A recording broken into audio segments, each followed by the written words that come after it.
The plucky Pretender is now the establishment, but the Qashqai's as easy to use and practical as ever. Pros: quality cabin, segment-busting practicality, fulsome list of standard safety tech, performance, efficiency and refinement gains. Cons: firm ride gets unsettled over corrugations, no hybrid until e-Power arrives later in 2023, no AWD option despite being available overseas. Nissan upgraded pretty much everything bar the base petrol engine, but was careful not to upset a winning formula.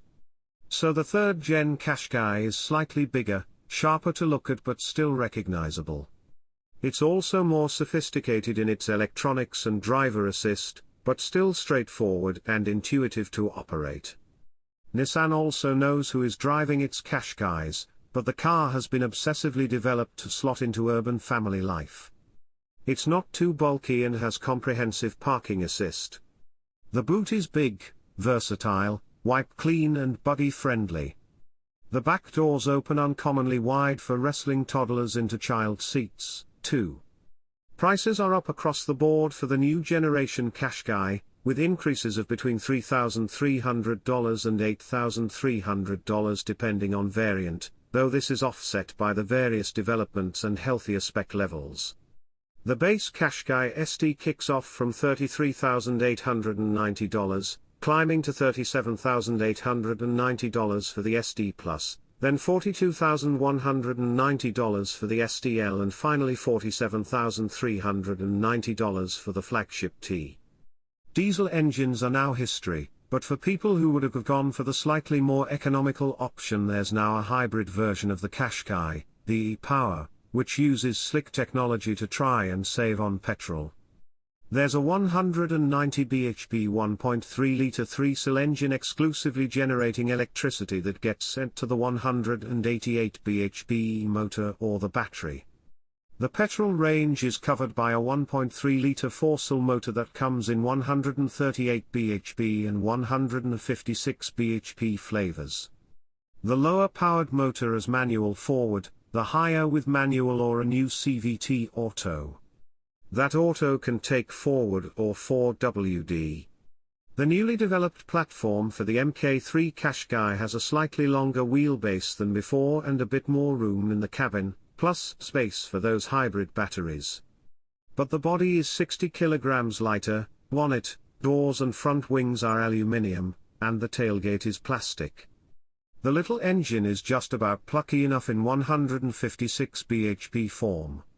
The 0 to 62 is 9.5 seconds. Low down, the mild hybrid kick masks the lag. Higher up it'll joust in the motorway overtaking lane provided you hold your nerve. The hybrid e-Power car offers a much spicier 7.9 seconds run to 62 miles per hour, but you'll want to hold back to save on fuel, probably. The CVT option for the IC engine is designed to feel oozy at town speeds but more like an auto when you push hard on the open road, and it pretty much does. The suspension is taut, the ride busy but not harsh. There's some lateral shuffling over uneven roads, too. Anyway, the forward version doesn't feel embarrassed in corners, resisting roll and squeal well enough. Not that it actually vouchsafes its driver much recreation. But for a crossover, it's more than okay. Best bit is the solidity.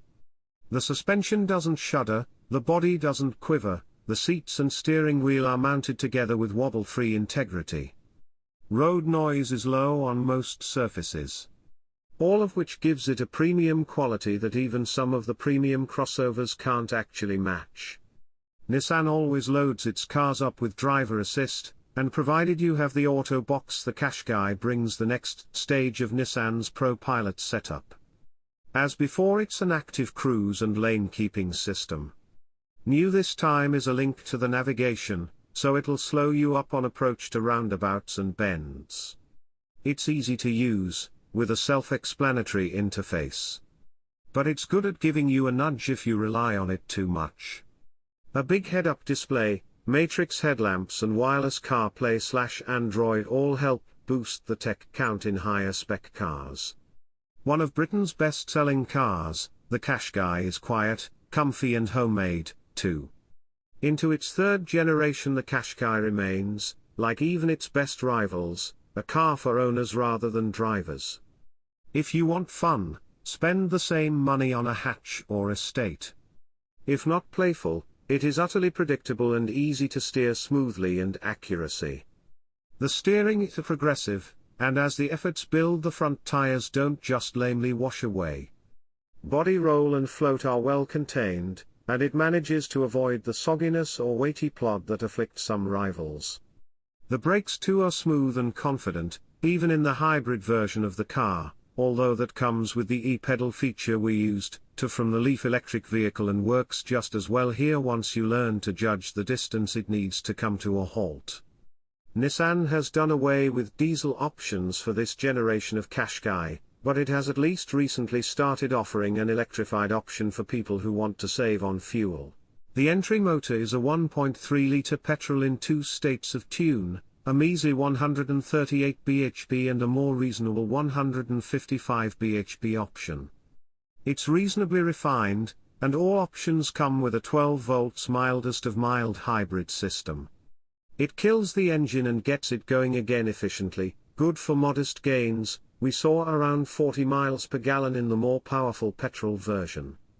The manual gearbox is easy to manipulate, and has a sensible gear spread. The alternative CVT doesn't feel like a CVT unless you're listening out for it.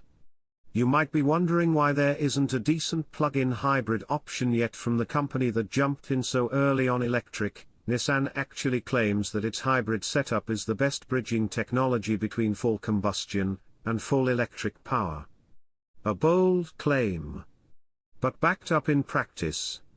The e-Power Qashqai gets a 188 bhp electric motor that's more than beefy enough to handle things, while the petrol motor, 190 bhp, is relegated to a supporting role generating electricity for the e-motor to use. In fact, the 1.3-litre 3-cylinder motor never powers the wheels directly, so you're effectively driving an EV with its own petrol generator plumbed in up front. Take that, range anxiety. Still, with a 2.1 kWh battery you're going to need the generator. Wheel sizes go to 20 inches, but the versions with those maxed hoops do get multi-link suspension at the rear, so they're no harsher than on the smaller wheels, and the steering is a little more precise. The 4WD1 also gets that rear suspension. Nissan has done well to largely ignore the trend towards buttonless interiors that have made car interiors so frustrating to live with in recent years. Turns out that the company actually asked European buyers what they wanted, and touchscreens everywhere all at once was not it. A steering wheel button can summon a quick menu for common driver assist, and other frequent functions. Nissan has done away with the instrument dials too. The display can get a bit cluttered, but it's nicely customizable, and once you're used to it, it's quite easy to get along with.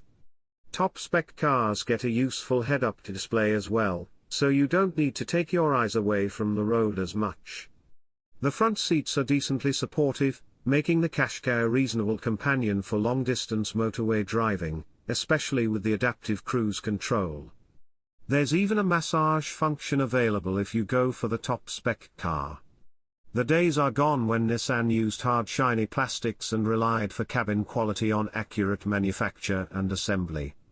These days the Qashqai adds padded surfaces, visible stitching and metallic details.